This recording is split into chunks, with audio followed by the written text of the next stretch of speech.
Coming to America. Before coming to America, I lived in Albania, a small country in Europe. I never thought I would end up in an American university. The one who dreamed about it was my older brother.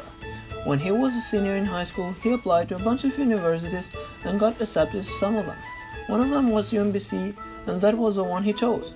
At the time, I thought it would be a nice experience for him, but I didn't want to study abroad myself.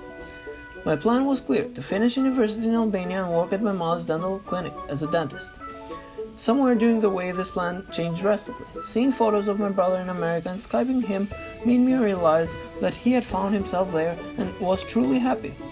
He had a different smile on his face. Each day that passed, I would start thinking about going to America more and more, until one day I decided to apply to some American universities just in case I changed my mind. Without realizing it, coming to America had become a dream for me. I would daydream about American cities, American friends, and how cool my life would be if I studied in America. It was the spring of 2015 when I got the wonderful news: I was accepted at UMBC. I spent the last summer going out almost every day with my friends and family. I knew I was going to miss them, so I went on a lot of crazy adventures with them. The day I had to leave came quickly. I was very excited, but at the same time nervous. I had never been away from my family more than 2 weeks. Still, my sadness was overwhelmed by the joy of meeting my brother again and that I was fulfilling my dream.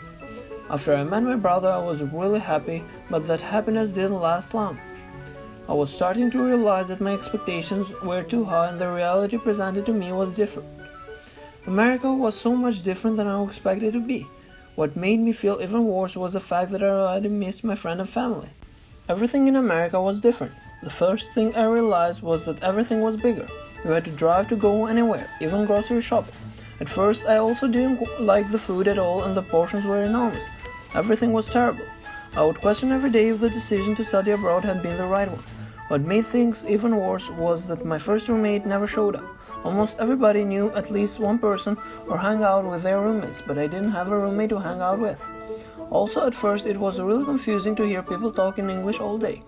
At the end of the day, my head would hurt from the attention I had to pay to understand. I started thinking I would never be happy again, but I was wrong. As the day passed, I started making new friends. I would hang out with them a lot and go on road trips. I even started to like the food here, and the giant portions didn't seem to be a problem for me anymore. Everything started growing on me, and I felt better and better. Now I feel really good and confident, and I know it was the right decision. When I think about this experience, I always remember what my friend's dad used to say to me.